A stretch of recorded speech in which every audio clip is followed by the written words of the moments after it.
Bon, aujourd'hui j'ai été au marché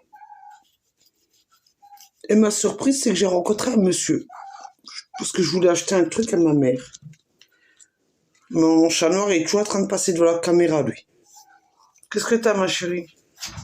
T'aimes pas quand je parle de la vidéo? Mais c'est pas grave. Depuis qu'on a dit que j'étais quelqu'un qui parlait devant la caméra, j'adore faire des vidéos sur Facebook, YouTube. Bon bref, j'étais au marché.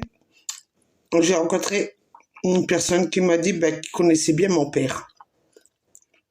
Alors ma surprise, c'est quand il m'a parlé de mon père. Il m'a dit, tu sais, j'ai connu ton père. Je lui ai dit, ouais, c'est bien. Ouais, c'est cool. Il a connu mon père. Il m'a dit, ton père, tu sais, il travaillait à Solac. Je lui ai dit, ouais, je suis au courant que mon père, il travaille à Solac. Ton père, quand il travaillait à Solac, il parlait pas bien français. Ça, je suis au courant que mon père, il parlait pas bien français. Ouais. Mon père, il parlait français quand il en avait envie. Parce que mon père, il parlait bien français. Il savait bien se débrouiller parce que l'Algérie était française et il était de l'armée française. Alors, si lui, mon père, savait pas parler français, en vieillissant, c'est normal. Mais quand il était jeune, il se débrouillait bien, mon père. Il savait pas écrire, c'est vrai, mais il savait se démerder, mon père. Alors, il me fait rire, ce monsieur-là. Il me dit, ouais, ton père, quand il travaillait à Solac, il avait toujours des problèmes. Alors, je lui dis, ouais, quel genre de problème mon père, il avait quand il travaillait à Solac? Alors, il me dit, voilà, ton père, il avait des soucis parce qu'il y avait des patrons. Son patron, c'était un Italien. Ouais. Et alors, il me dit, ton père, il avait des soucis parce que le patron était italien. Et il aimait pas les Arabes. Ouais, d'accord. Et alors? Alors, il me dit, ton père, voilà, il avait des soucis. Quand j'avais dit à ton père que s'il avait un souci encore avec son chef qui était italien, qu'il vienne me voir. Et que moi, je lui règle son problème. Ça m'a fait rire. Mais je l'ai laissé parler, hein, parce qu'il avait besoin de faire sa thérapie. Alors, ce qui m'a choqué, c'est quand il a commencé à parler de tous mes frères, qui connaissaient mes frères. J'ai aimé quand il a parlé de mes frères. Il connaît tous mes frères, lui. Ouais. Et après, il m'a parlé de mon fameux frère qui est alcoolique. Ouais, j'ai aimé. Surtout quand il m'a parlé de la femme de mon frère, du moins l'ex-femme de mon frère. Alors là, franchement, c'était le pompon. Je l'ai écouté, hein. Moi, j'ai aimé écouter ce mec-là. Alors surtout qu'il a dit que c'était mon frère qui buvait et sa femme a été gentille. Alors ça, j'ai kiffé. Oui, ma fille était avec moi. Mais ma fille, elle n'a pas compris tout parce qu'il parle en arabe. Mais moi, je lui parle en français. Ça fait que ma fille, elle a compris ce que je lui ai dit. Alors quand il a commencé à parler de mon ex-belle-sœur en me disant que c'était une gentille fille, et après il a parlé de ma mère. Alors évidemment quand il a parlé de mon ex-belle-sœur, vous savez celle qui m'a pété celle que son fils il m'a pété la jambe. Ça me fait rire. Il m'a parlé de mon ex-belle-sœur qui m'a dit c'était une fille gentille et tout. Ton frère, c'est de sa faute. C'est pas la faute de la fille là. Il a dû défendre la Kabyle comme lui, non? Entre Kabyles, ils se défendent, non? Alors je lui ai remis en mémoire. Parce que je crois qu'il a oublié qui j'étais, moi. Celle qui a un franc-parler. Alors je lui dis, tu parles de qui? De Daïla Benoirette. Je cite son nom quand elle voudrait déposer encore plainte contre moi. Je lui dis, tu parles de Daïla Benoirette? Il me fait oui. Ah bon? Elle était gentille, la fille là? Sans blague. Ah bon? Pourquoi elle a épousé mon frère si elle savait qu'il était alcoolique? Si elle était tellement gentille. Pourquoi, dans ces cas-là, elle ne s'est pas mariée avec quelqu'un d'autre? Bizarre, non? Pourquoi elle n'a pas épousé quelqu'un comme elle? Si elle était tellement gentille, pourquoi elle a couru après mon frère? Parce que moi, j'étais grande à cette époque-là. J'étais pas con, hein? Je savais même où elle faisait sa formation. Parce qu'elle était secrétaire dans une association à Thionville. Elle était jeune. Elle venait avoir à peine 20 ans. Et mon frère était plus âgé qu'elle. Parce que mon frère, il est né en 60. Alors imaginez-vous quel âge qu'il avait quand elle avait à peine 20 ans. Et elle a été gentille. Avec tous les emmerdes elle a eu partout, jusque même dans sa famille, elle était gentille. Ouais. Alors j'ai dit, c'est bizarre, parce que d'après les dires de mon frère, elle a même été foutre le bordel où mon frère il bossait parce qu'elle allait chercher le fric chez son patron et que son patron il disait à mon frère, ben non, j'ai donné l'argent à ta femme. C'est ce que les dires de mon frère. Mais moi, comme je sais que c'est une peste, je savais déjà ce qu'elle faisait. Je n'étais pas si conne que ça. Parce que tous les conneries qu'elle a fait, je les connaissais, ces conneries à elle. Elle a même menacé des filles. Parce qu'elle a dit aux filles, vous n'avez pas intérêt de s'approcher de lui parce que c'est lui que je vais épouser. Elle savait déjà. Surtout qu'elle avait été voir le Siamar. Vous savez, les gens, ils aiment bien voir les talibs. Elle a été voir le Siamar à Romba. Parce que le Siamar, il habitait à Romba. Et elle lui a demandé si elle devait l'épouser, mon frère. Et lui, il a ouvert le koutoub, comme on dit chez les Arabes. Il a regardé, il lui a dit, comme toi, tu lui ressembles, vous vous ressemblez tous les deux, c'est normal. Tu peux l'épouser, c'est-à-dire qu'ils se ressemblent. Lui, c'est un con, un salopard. Il a trouvé une salope comme lui. Le problème, c'est qu'elle l'a bien entubé. Mais qu'ils se ressemblent. Moi, je dis que la vérité, encore où ces enfants verraient la vidéo, ils sauront la vérité sur leur mère, vu qu'elle assume salir moi. Alors, je lui ai raconté. Et il m'a dit, ah bon? Ah ben, je savais pas. Ben, Juliette, tu savais pas comment elle était? Eh ben, ma pauvre, si tu savais comment elle était. Alors après, il a commencé à me parler. Il m'a dit, ah ouais, moi, tu sais, moi, je me mêle pas des affaires des autres. Après, il a voulu parler de ma mère. Ça, je racontais à mon frère, à mon grand frère, à mon autre frère. Je racontais à mon frère, il rigolait. Il m'a dit, la prochaine fois qu'il y en a un qui va te parler comme ça, tu sais, montre-moi-le. À quoi il ressemble et moi, je vais le remballer. Alors, qu'est-ce qu'il m'a dit? Il m'a dit que ma mère était méchante. Vous vous rendez compte, ma maman, elle est méchante. Elle est aussi méchante que sa fille, la Nadia. Ben oui, ma mère, elle était pas con. Ma mère était méchante. Et c'est pour ça que mon père, il tapait ma mère, parce qu'elle était méchante.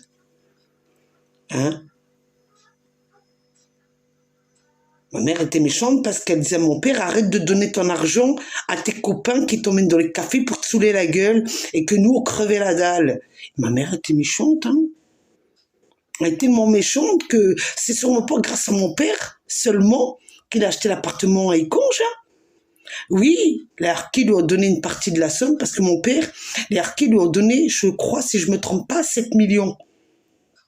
Mais ma mère, parce qu'elle a économisé, elle a mis la moitié, 6 millions. Pour acheter l'appartement, ça fait qu'ils l'ont acheté ensemble. 50-50, comme on appelle ça en France. Mais ma mère était méchante. Parce qu'elle ne laissait pas mon père faire ce qu'il voulait, d'aller dans les bars et se saouler la gueule. Et quand il rentrait à la maison, il lui en foutait dans la gueule. Mais ça, vous, les hommes, vous supportez pas que vos femmes, elles sachent faire des économies, qu'elles vous disent de pas aller dans le bistrot et laisser vos gosses crever la dalle. Ça, vous l'acceptez pas. Alors, vous considérez vos femmes, elles sont méchantes. Je tenais faire un petit message au monsieur qui m'a dit que ma mère était méchante. Si ma mère a été méchante, elle a été méchante avec ses filles, parce qu'elle leur disait de faire attention. Parce qu'elle savait que les mecs, c'était des salopards. Comme mon père nous l'a dit à nous, méfiez-vous, mes filles. Si un homme, il vient et vous dit, je connais ton père, c'est un copain à moi, mon père, il disait, méfiez-vous d'eux, c'est des salopards. Ben oui, Moi, de toute façon, je vais vous dire une chose. Moi, les rapatriés, ils m'aiment pas. Parce que je sais tellement de choses sur eux que les pauvres, la moitié sont morts. Dieu est leur âme. Mais leurs enfants sont vivants. Et comme j'ai dit dans une vidéo il y a quelques années, Je vais pas salir la réputation de ces enfants parce qu'ils sont pas responsables de leur père. Ils sont pas responsables de leur père, des conneries qu'ils font leur père. Voilà, je tenais à le dire. Mais s'il y a un petit connard encore qui vient de me dire que c'est ma mère la méchante et que c'est mon père qui a été gentil, que c'était ma mère qui empêchait de faire ce qu'il voulait de mon père, non. Mon père, il s'est calmé parce qu'il n'avait pas le choix de se calmer. Et s'il n'aurait pas eu une femme comme ma mère, il aurait terminé SDF dans les rues. Voilà. Vous avez, vous, la plupart des gens, vous vous êtes tellement amusé de mon père, vous êtes foutu de la gueule de mon père, qui nous laissait crever la dalle à la maison. Parce que vous le preniez quand il sortait de Solac, et vous l'amenez au bistrot, et il allait au café, on appelle ça faire des ardoises. C'est-à-dire que il venait à peine, même pas à peine de toucher sa paye, qu'il avait déjà à devoir rembourser de tout l'alcool qu'il avait bu dans vos cafés. Et c'est ma mère la méchante. Ma mère, elle est peut-être méchante, c'est vrai. Mais ma mère, c'est une femme que tout le monde rêve d'avoir. Ma mère, à son âge, quand elle a rêvé d'une maison que même Batigère n'a jamais voulu lui vendre. Lui avons dit une pourriture d'appartement sur Uconge. Qu'à la fin de sa vie, elle s'est acheté une maison. Parce qu'elle a économisé, parce qu'elle s'est jamais acheté quoi que ce soit.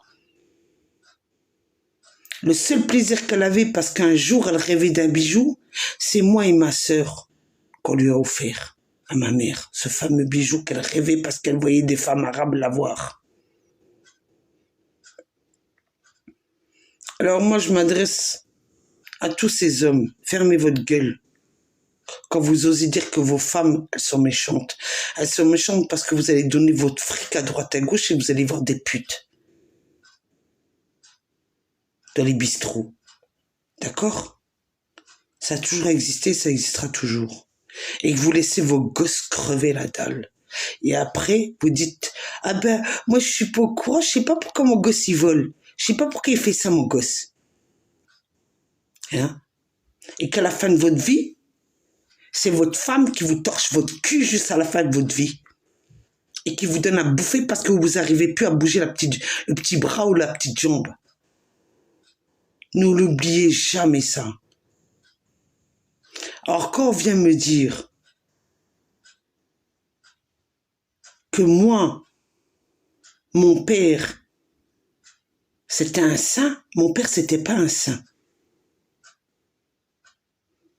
Et ma mère, non plus, c'était pas une sainte, mais ma mère n'a pas donné son cul le jour où elle s'est séparée de mon père et qu'après, elle l'a repris à la maison parce qu'il était en train de crever.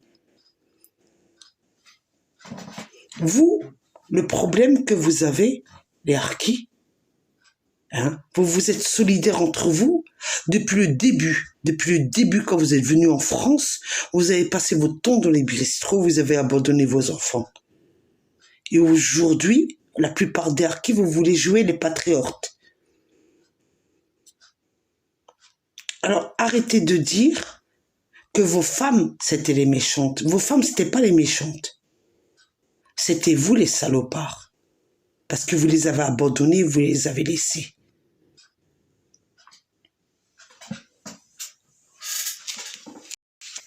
La plupart des harkis, ils étaient mariés, ils avaient 2 femmes. D'accord? 2 femmes. Quand vous êtes venu en France, l'État vous a donné de l'argent. Vous avez fait quoi avec ce fric? Vous avez fait la fête. Vous n'avez pas construit des villas. Vous n'avez pas construit des villas. Même M. Mekachera, là, qui est mort, il me l'a dit. La plupart des harkis, ils traînaient dans les bars. Ils étaient tellement alcoolisés qu'il lui téléphonait et qu'il lui disait de l'aider. Il a dit que c'était des alcooliques la plupart. La moitié, c'était des alcooliques. Et vous, aujourd'hui, vous osez me dire que c'est vos femmes, que c'est ma mère la méchante et vos femmes sont méchantes. D'où elles sont méchantes? Parce qu'elles ont voulu une maison, elles ont voulu nourrir leurs gosses. Elles sont méchantes pour autant. Elles ont voulu habiller leurs enfants. Elles voulaient pas les chasses sociales parce qu'elles savaient les conséquences. Moi, ce que ma mère, elle a souffert, il n'y a personne qui l'a souffert. Et la moitié de famille qui est au courant, la moitié de Florence est au courant, la moitié du Conge sont au courant. Et elle a tenu le coup. Et aujourd'hui, elle a 95 ans. Et elle a encaissé.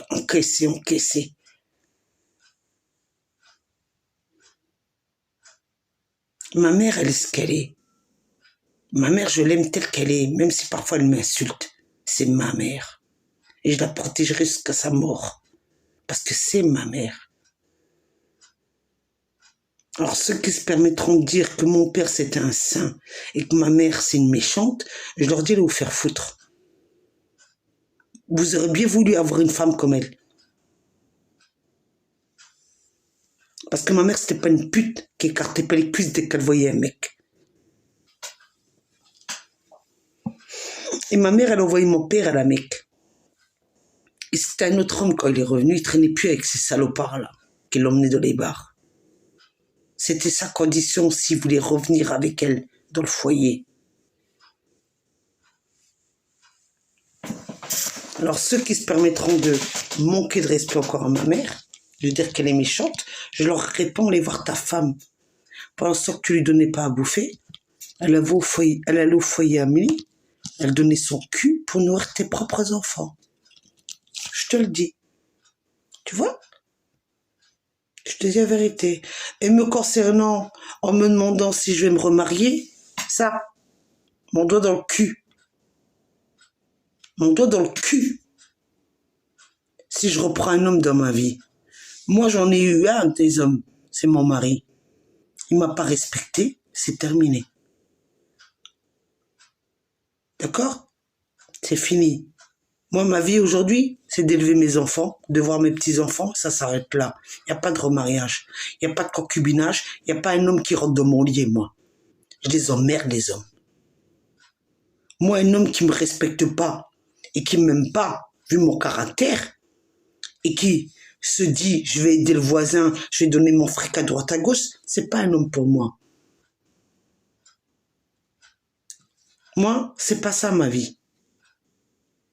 Alors arrêtez de me poser la question si je vais me remarier, je vous emmerde tous. Arrêtez de me poser la question si je vais avoir un homme dans ma vie, j'en veux pas. Si vous, vos femmes, elles ont la chatte en chaleur, remariez-les. Si vos filles, elles ont des chattes en chaleur, remariez-les. Moi, j'ai pas ma chatte en chaleur pour me remarier. Moi, alhamdoulilah, bon Dieu, il m'a fait tel que ma mère. Dans la vie, on se marie une fois. On a des enfants, c'est finito. On reste tel qu'on est. On n'a pas besoin d'un homme. Moi, un homme qui vient me diriger, moi. Moi, un homme, il va venir me diriger maintenant que j'ai aimé. Le père de mes gosses qui m'a trahi, qui m'a donné à syphilis. Moi, je vais me remettre avec un mec. C'est terminé, ça. C'est fini. Mariez vos filles et on verra ce qui leur arrivera. Après, divorcez-les. Hein. Aujourd'hui, on se marie, demande divorce parce que le mec, il lui a mis une claque. Parce que madame, ses parents lui ont dit, faut lui une claque. Comme ça, elle marche dans le droit chemin. Parce que c'est comme ça que vous avez élevé vos gosses. Vous avez élevé vos gosses, comme ça, ils tabassent la femme. Parce que c'est ça, votre dignité à vous. C'est tabasser la femme, si elle n'a pas compris, remet-lui une deuxième claque. Bon, il n'y a plus personne qui lève la main sur moi. C'est fini. Celui qui lève la main sur moi, je lui prépare, là. Je lui prépare bien comment il s'appelle ça encore? Le rouleau de pâtisserie. Le rouleau de pâtisserie, et je lui donne un bon coup. Et je lui dis, tu sais quoi, voilà, Jean-Marie, dépose plainte, dis que t'es un homme victime de violence conjugale. Il n'y a pas de problème, ils vont venir te secourir. Parce que les femmes aujourd'hui, on n'est que de la merde devant l'État. On appelle la police, ils nous disent, écoutez madame, est-ce que vous avez du son? Est-ce que la personne a cassé votre porte? Non, on va attendre qu'ils cassent la porte, qu'on ait du son, qu'on meurt. Comme ça, ils interviennent et après, on est désolé. Même la justice, elle est désolée pour vous. Elle n'a pas pu intervenir. Eh ben, vous savez quoi? Moi, j'ai pas besoin d'appeler la police. Allô, la police? Non, ça marche pas. Moi, celui-là qui me tape, ben, je lui rends les coups et je lui dis, ah, toi, appelle la police. Dis à la police que je t'ai tapé, c'est mieux. Comme ça, quand je passerai au tribunal, ils diront, Madame Sakina Dia, qu'est-ce que vous avez fait? Moi, je dirais, ben, monsieur, je suis désolé, il a voulu me taper, mais je crois que maintenant, je suis une femme de caractère et je laisse plus les hommes me tabasser. Parce que vu que vous reconnaissez pas les femmes victimes de violence conjugale en France, et même en international dans le monde, vaut mieux que les femmes y tabassent, parce qu'aujourd'hui, quand une femme, elle tue, vous la sortez de prison au bout de 4 ans. On a vu ça à la télé. Alors, vu que maintenant, nous, les femmes, on a le droit de buter les mecs qui ont fait 4 ans de tôle, vaut mieux que je me marie pas, hein. Comme ça, j'aurais pas à le buter. Au bon entendeur, celui-là qui voudrait me dire, tu veux m'épouser? Pas de problème, viens. Je te la réserve. Je vais te montrer ce que c'est une femme. Une fois qu'elle a subi, c'est elle se remarie. Je crois qu'elle t'aura dans les coups, petit con. L'homme qui lui a fait la misère, la femme, elle va se remarier. Mais c'est la blague du jour, ça. Ça, c'est vraiment la blague du jour. Moi, j'ai jamais entendu une femme qui s'est fait tabasser. Le mec, il lui a restreint, il lui a fait la misère. Du jour au lendemain, elle oublie ce qui lui est arrivé, elle se remarie. Comme papillon. Elle se remarie, elle est heureuse. Ah, putain, j'ai trouvé un mec, il va me donner la lune. Ouais. Le deuxième jour, il te donne une grosse claque, il te dit, va déposer plainte. La justice, elle fera rien. Parce qu'aujourd'hui, la justice en France, ou même dans n'importe quel pays, elles en ont rien à foutre des femmes. Elles entendent, vous appelez la police et vous dites, lequel des deux est mort? Comme ça, on le met dans la boîte et après, on passe devant la justice elle dit oui. Ah, bah oui, la pauvre, vous passez par un psychiatre, évidemment. Hein, vous avez un psychiatre qui dit, elle a subi un choc. Et quand c'est pas c'est pas la femme qui a tué, c'est l'homme qui dit qu'il a subi un choc de votre psychiatre. Et le psychiatre dit oui, il est pas dans son état, on le met. Et après, vous avez les associations, évidemment, qui viennent, hein. Et courent les associations. Oui, vous comprenez, faites une pétition. Alors, elle fait une pétition, les associations, ils adorent ça, les médias. Les médias, ils passent à la télé. Vous savez, les super avocates, là, qui passent à la télé pour faire leur buzz. Hein? Pour faire leur buzz. Après, des fois, au bout de 4 heures, ils sont sortis. On se pose la question comment elle est sortie, la nana, pourquoi elle a buté son mec. Une balle dans la nuque, elle sort de prison. L'autre, il tue. C'est bizarre, tiens, on n'a pas entendu parler de l'affaire, là. C'est le mec qui a tué sa femme à Yonche. Lui, il n'est pas sorti de prison encore, c'est bizarre ça. Vous, les mecs, réveillez-vous, là. Faites des pétitions. Sortez-les de prison. Il y a les femmes qui se défendent en ce moment. Non? Il y a les femmes en ce moment, elles butent leur mec. Elles font des pétitions devant la télé avec des super avocates et au bout de 4 heures, elles sortent. Et vous, les mecs, qu'est-ce que vous attendez pour faire sortir le pauvre mec, là, qui a buté sa femme? Sortez le tôle, non?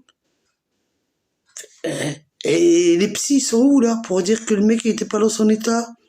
Il était dans un effet, il a bu de l'alcool, il a fumé comment ils appellent la drogue, là, le cannabis? Ouais, c'est le cannabis, je crois. Hein, bah, pourquoi vous ne défendez pas les mecs? Franchement. Pourquoi vous ne défendez pas les mecs comme ça, ils sortent de prison aussi? Les femmes, elles sont... Il y a 2 femmes, là, qui sont sorties de prison. Mais il y en a une qui est morte. Elle était trop âgée, la pauvre. Elle est morte. La deuxième, elle a buté son mec. Au bout de 4 ans, elle est sortie. Hein. Vous, les mecs, réveillez-vous. Vous laissez pas faire non plus. Hein. Une femme qui bute un mec, faut faire des pétitions, messieurs. Après, et au fait, un conseil. Moretti, maintenant, il est plus avocat. Sinon, vous auriez eu la chance, vous auriez eu Moretti, que vous aurez sorti de tôle. Vous, les hommes. Parce qu'on a les 2 princesses, là, à Paris, qui défendent les femmes. Association. N'oubliez pas. Et vous, les hommes, réveillez-vous, hein, faites le 39-19. Victime de violence conjugale aussi, vous avez droit. Butez vos femmes, et après, faites le 39-19. J'ai buté ma femme, je sais pas pourquoi. Parce que maintenant, les femmes, elles sont malines. Hein. Elles butent les mecs et elles disent, je sais pas pourquoi je l'ai tapé. J'ai une perte de mémoire. Au moment-là, je sais pas ce qui est arrivé, mais oui, j'aurais dû faire la même chose. Je crois que j'aurais dû faire la même chose. Je suis grosse conne, moi. J'aurais dû buter mon mec, peut-être. Je dis pas ça à la justice, elle va voir mes vidéos sur YouTube. Et madame la procureure qui regarde mes vidéos, vu que l'avocate de mon ex, elle a dit qu'il fallait que vous regardiez mes vidéos sur YouTube. Eh, je vous conseille. Non, moi, je préfère la mort naturelle. Moi, je laisse lui sa conscience là-bas quand il monte au ciel. quand il va s'occuper de son petit cul, de la misère qu'il m'a fait. Il verra tout son film de sa vie et il me demandera pardon quand il sera au ciel là-bas. Ou c'est moi qui mourra peut-être avant, j'en sais rien, moi, ce qui va arriver.